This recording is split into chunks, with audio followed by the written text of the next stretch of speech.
আল্লাহু আকবার, আল্লাহু আকবার।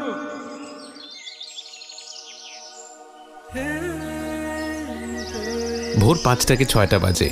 ফজরের ওয়াক্ত শুরু হয়ে গিয়েছে এবং ঘণ্টাখানেকের মধ্যে শেষও হয়ে যাবে। সেই মহামূল্যবান সময়ে একদল ভাগ্যবান মুসলিম ঘুম থেকে উঠে শারীরিকভাবে পবিত্র হয়ে বের হয়ে গেছেন আল্লাহর স্মরণে। হয়তো তারা আল্লাহর ঘরে পৌঁছানোর আগে কিছু যিকির আযকার করবেন, কিছু তাসবিহ করতে করতে সেখানে যাবেন এবং তারা তাদের যিকির দ্বারা এবং তাদের কর্ম দ্বারা মূলত এই কথাই প্রকাশ করছেন, আল্লাহ আমার জীবনের বাকি সব কিছু থেকে সবচেয়ে বেশি গুরুত্বপূর্ণ, অর্থাৎ আল্লাহু আকবার। অথচ আমাদের উম্মতের বেশিরভাগ মানুষই সেই বরকতময় সময়ে তাদের বিছানায় শুয়ে আছেন।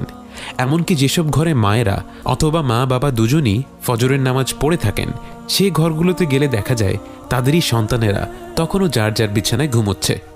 এরপর ফজরের ওয়াক্ত শেষ হয়ে যায়, ধীরে ধীরে সূর্যোদয় হয় এবং এখন হচ্ছে স্কুল বা অফিসে যাওয়ার সময়। হঠাৎ করে পুরো ঘরটা যেন জেগে ওঠে, তাদের অ্যালার্ম ঘড়িগুলো সাইরেনের মতো বেজে ওঠে। সবাই বাথরুমে গিয়ে লাইন দেয়, মুখ হাত ধুয়ে রেডি হওয়ার জন্য ব্যস্ত হয়ে পড়ে। এমনকি মুসলিম দেশগুলোর রাস্তার দিকে তাকালেই ব্যাপারটা পরিষ্কার বোঝা যায়। ফজরের সময় যখন রাস্তাঘাটে একটা কি দুটো গাড়ি দেখা যায়, মাত্র 1 থেকে 2 ঘন্টার ব্যবধানে সেখানে দেখা যায় গাড়ি ঘোড়া দিয়ে জ্যাম বেঁধে আছে, অনবরত হর্ন বাজছে, একজন আরেকজনের লেনে গাড়ি ঢুকিয়ে দিচ্ছে, কে কার আগে যেতে পারে প্রতিযোগিতা চলছে। এই 2 ঘন্টার চিত্র আমাদের বর্তমান মুসলিমদের পরিস্থিতির ব্যাপারে একটি সুস্পষ্ট ধারণা দেয়। এমন অনেক বাবা মাই আছেন যারা চান তাদের সন্তানেরা ফজরের নামাজ পড়ুক, কিন্তু ইচ্ছাটা শুধু ইচ্ছাই রয়ে যায়।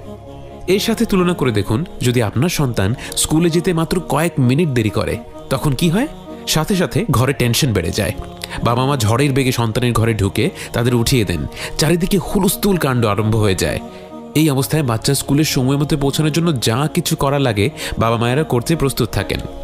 প্রশ্ন হচ্ছে, দুনিয়ার এই বিষয়গুলো যেমন পড়াশোনা বা ক্যারিয়ার, এসব নিয়ে চিন্তা করা কি ভুল? আপনার সন্তানের ভবিষ্যৎ ভালো হোক এটা চাওয়া কি আপনার জন্য অন্যায়ের? অবশ্যই নয়।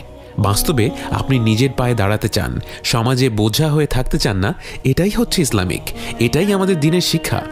কিন্তু এটা কিভাবে হতে পারে যে আমাদের স্কুল, আমাদের কলেজ, আমাদের বিশ্ববিদ্যালয়ের ডিগ্রি, আমাদের চাকরি, এই সব কিছু ফজরের নামাজের থেকে বেশি গুরুত্বপূর্ণ? আমি জামাতের সাথে নামাজ পড়ার কথাও বলছি না, আমি বলছি এমন একটা বিষয়ের কথা যা নিয়ে আজ পর্যন্ত কোনো সাহাবী, কোনো তাবেঈ, কোনো উলামা দ্বিমত পোষণ করেননি।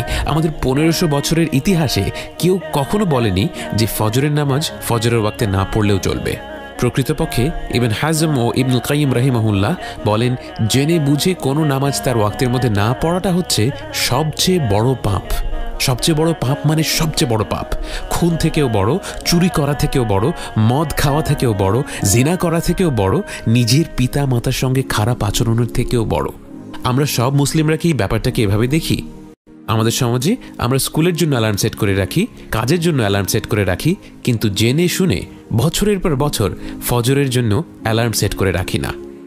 এখান থেকে আমাদের দিনের প্রতি আমাদের কমিটমেন্ট সম্পর্কে কি বোঝা যায়? আমি আল্লাহর কসম খেয়ে বলছি, এটা এক ধরনের বিশ্বাসঘাতকতা। আমি এছাড়া কোনো ভালো শব্দ খুঁজে পাচ্ছি না। এটা আমাদের সন্তানদের সাথে বিশ্বাসঘাতকতা, আমাদের নিজেদের সাথে বিশ্বাসঘাতকতা।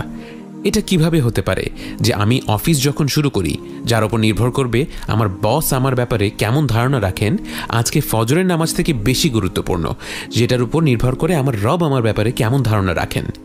তাই ফজরের এই সময়টাকে বলা যেতে পারে 70 ঘন্টা, কারণ এই সময়টা সত্যি সত্যি আমাদের বলে দিতে পারবে আমরা কি পার্থিব জীবনকে চিরকালের জীবনের চেয়ে বেশি প্রাধান্য দিই কিনা।